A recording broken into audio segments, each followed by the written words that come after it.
What's that? I'm happy you want to do this. Oh crap. I just ran out of batteries.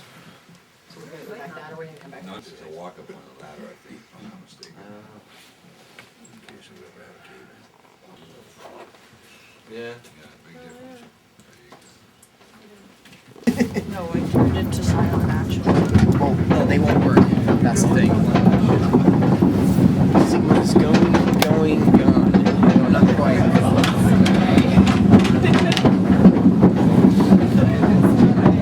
Going. Down to 1 bar. And no service. No more. Might as well just shut this down.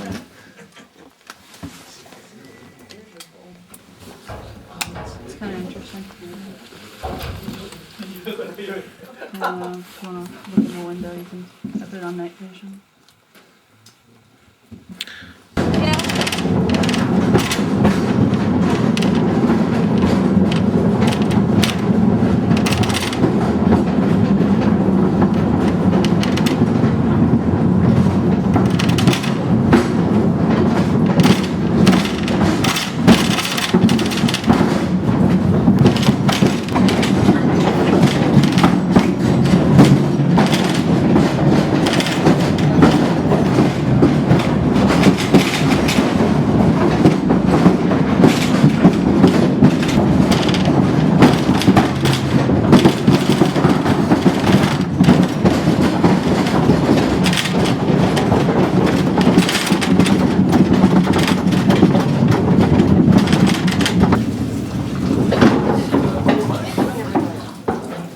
Anyway.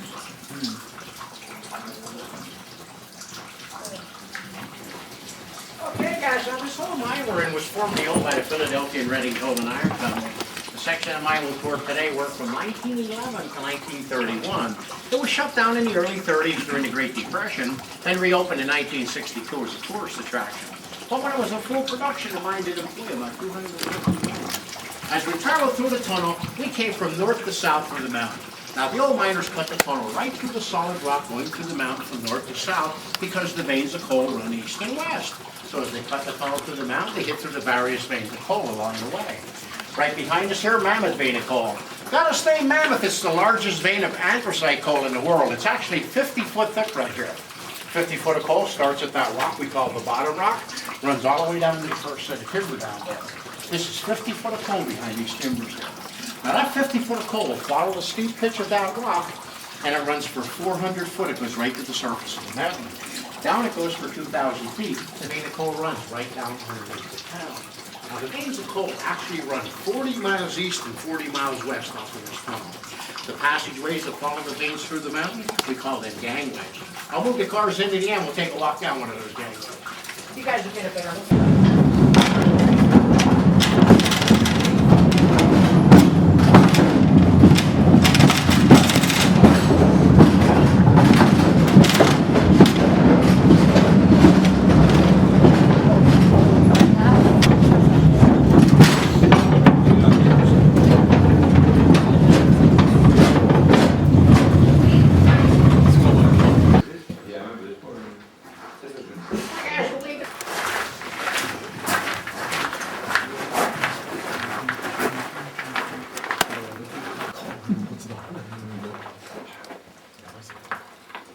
Guys, come on.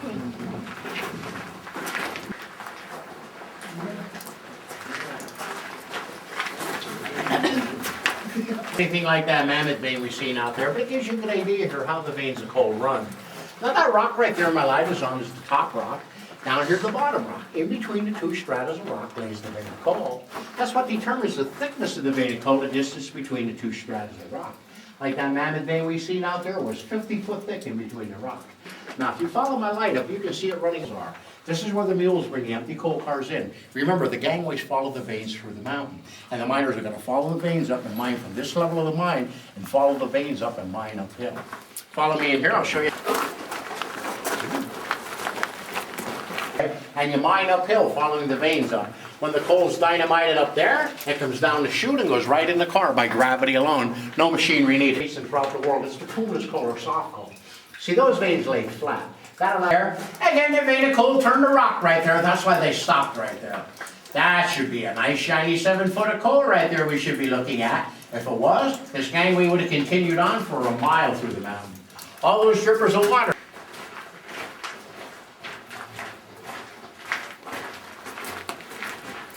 Pulled along the way. Mammoth Vein, where we made our first stop coming in. Here's where we're standing right now at our Buck Mountain Vein. We're 1,800 feet into the mountain, and it would be 400 foot straight outside from where we're standing. Now this is the coal companies. They would dig the coal away, just make those big old pits and just keep on going. They weren't made backfill the pits and plant trees on them and everything. Made $1.75 a day. Hi guys, this vein of coal right here, this is the vein of coal right here. The gangway we're going to walk down next follows through the mountain as the veins run east and west. Now all the timber in the mine is...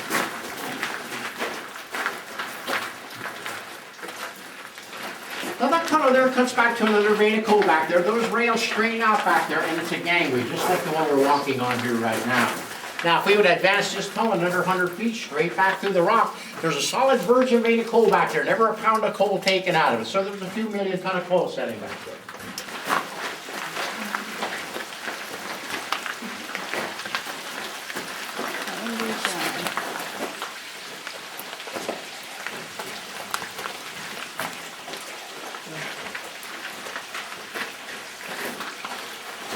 Now this coal below us was loaded out 300 feet below and hauled for 3/4 of a mile to the east end of the mountains where the entrance is.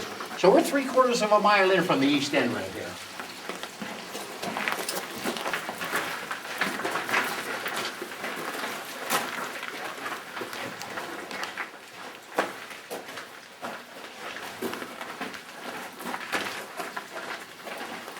This is what the mules would pull. Now one mule could pull one car, so they were pretty strong. But an old miner come in, he'd crawl up the ladder there, pull the boards out to load the car. Now you have to remember, they done all this work with very little light. Now the old miner...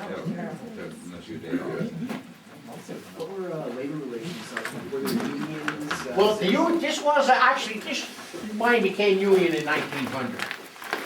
Now before that time then, well before that time, that's around the time when the United Mine Workers got started.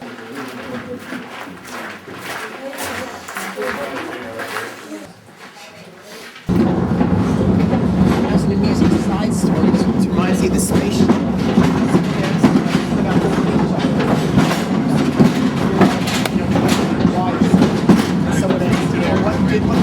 How wide are the booster rockets? But you left your thing.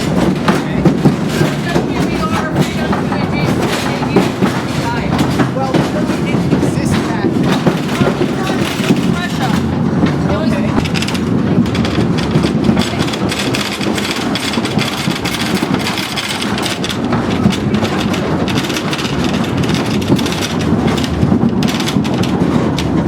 It's cold.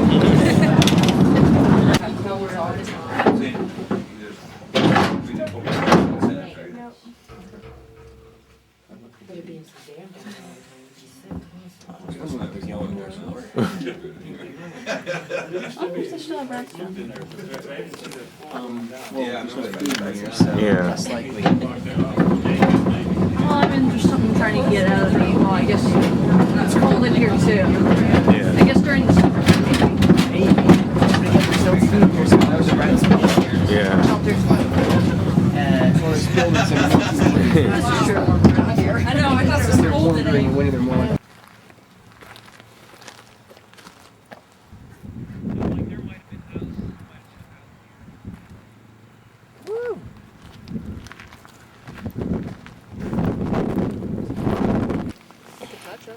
I'll pass. It's yeah, it's warm. I'll be forcing my body. It's warm. Thank you very much.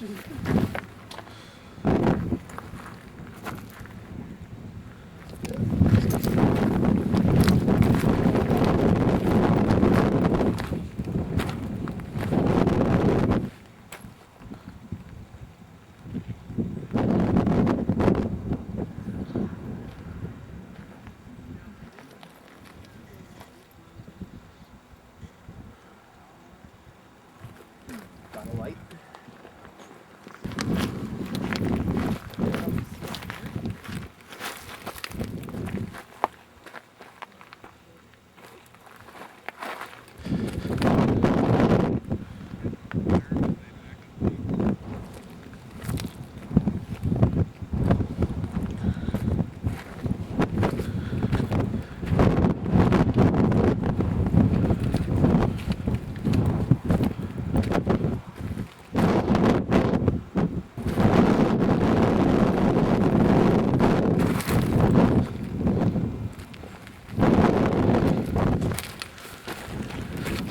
ground is soft.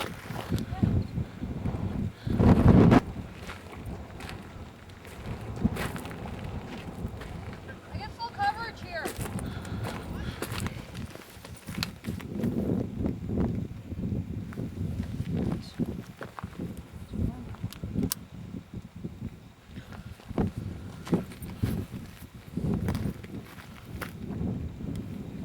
Does it smell like anything?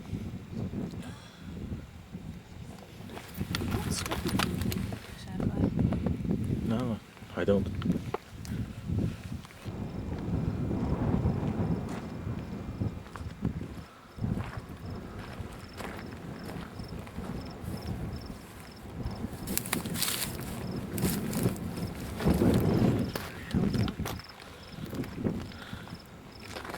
Guitars, I'd like to know for that. People just dump here. Trash. But why tires? I can think of lots more interesting things to dump. Old furniture, dead babies, stuff like that. Tires. Put those in to relieve the pressure or what? 'Cause that goes down quite a bit. Let's do an experiment. Start counting seconds. 1 Mississippi, 2 minutes. Well, 2 seconds? Oh, less than a second. I don't know if it hits something outgoing. Oh, yeah. Maybe it's hitting water. Nah, I would have heard a splash.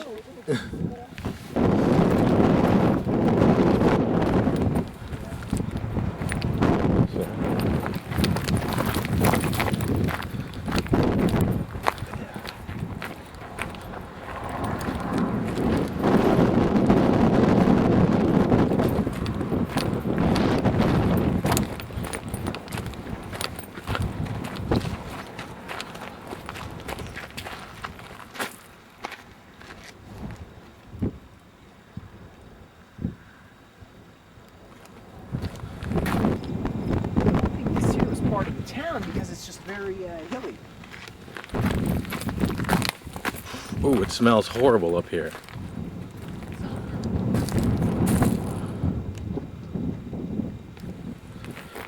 What is this? Is this the top where they dig down? Or not dig down, but the... Nah. No? There would have been a lot more buildings. Guys, check that out. I think that's probably where a lot of the digging was. Oh, hey, it's the burning bush.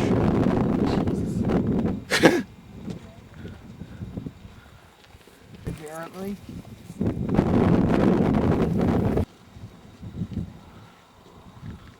I should just see if we go down to that street.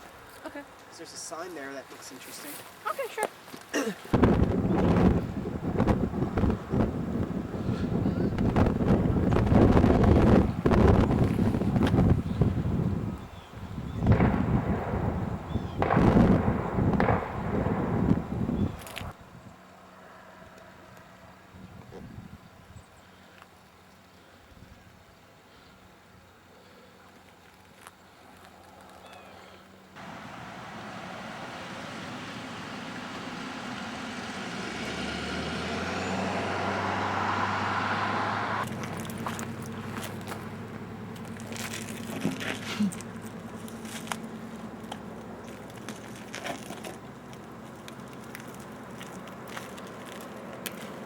What?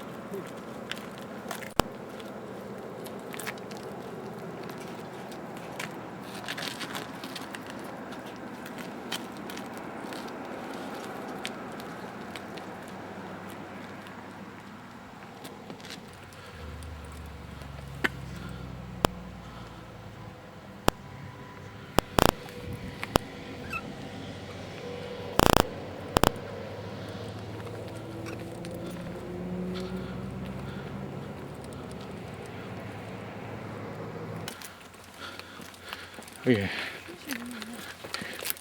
We had to walk.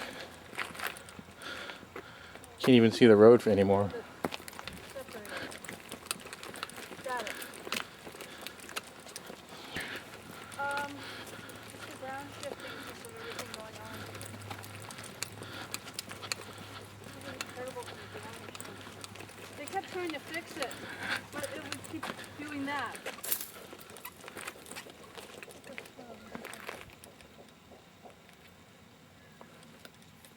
I think that was a guess.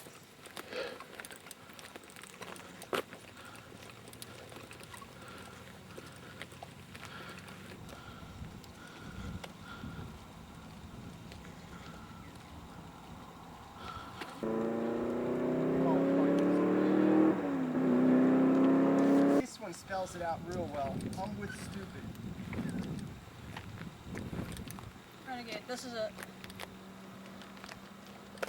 What, Renegade? You know that person? No, I just remember seeing it. There's somebody by the name of Renegade. Yeah, one of the Dorset regulars. I I mean, wouldn't it's get too like- close.